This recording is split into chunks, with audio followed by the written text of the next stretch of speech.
Dalam nama Bapa dan Putra dan Roh Kudus. Amin.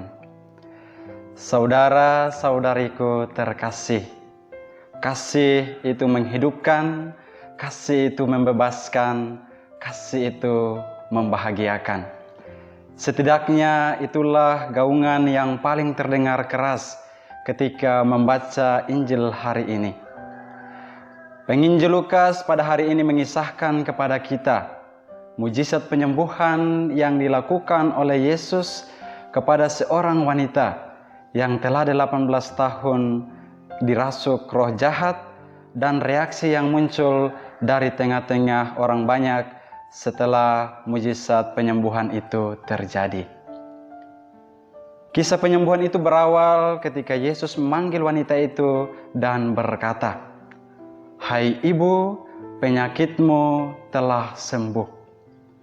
Seketika wanita itu pun sembuh dan terlepas dari roh jahat yang membelenggunya. Yang menarik adalah bahwa Yesus begitu peka dengan kebutuhan dan kerinduan terdalam dari wanita ini yang mau untuk sembuh dan memperoleh kehidupan yang baru. Sehingga dipanggilnya wanita itu dan disembuhkannya. Tindakan Yesus ini mengajarkan kasih. Dan kasih itu tampak dari kepekaan untuk melihat kebutuhan dan kerinduan wanita itu. Demikian kasih Tuhan itu sungguh menyembuhkan dan memberi kehidupan baru. Saudara-saudariku terkasih, kisah itu tidak hanya sampai di situ. Sesaat setelah Yesus menyembuhkan wanita itu, muncul reaksi dari kepala rumah ibadat dengan berkata, "Ada 6 hari untuk bekerja, karena itu datanglah pada salah satu hari itu untuk disembuhkan dan janganlah pada hari Sabat." Akan tetapi Yesus menyangka reaksi kepala rumah ibadat itu dengan mengungkapkan satu kenyataan yang selalu dibuat oleh orang Yahudi pada hari Sabat, yaitu melepaskan lembu dan keledai dari kandangnya dan membawanya ke tempat minum. Kalau demikian perlakuan mereka terhadap binatang, lantas mengapa mereka menghalangi wanita itu untuk datang dan mengalami anugerah dan kasih dari Allah? Bila diperbolehkan menyelamatkan binatang, betapa lebih baik dan lebih boleh lagi menyelamatkan seorang manusia lewat pekerjaan baik. Hukum dan peraturan Sabat itu penting, tetapi pekerjaan baik harus mengatasi hukum dan peraturan Sabat.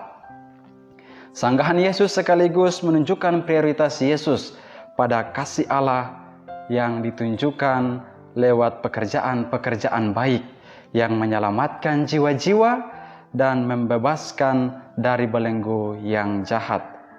Itulah kasih yang membebaskan, kasih yang membahagiakan.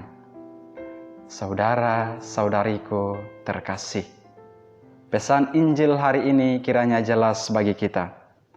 Pertama, milikilah hati yang peka, sebab orang yang peka adalah tanda bahwa kasih Allah sungguh-sungguh hidup di dalam hatinya.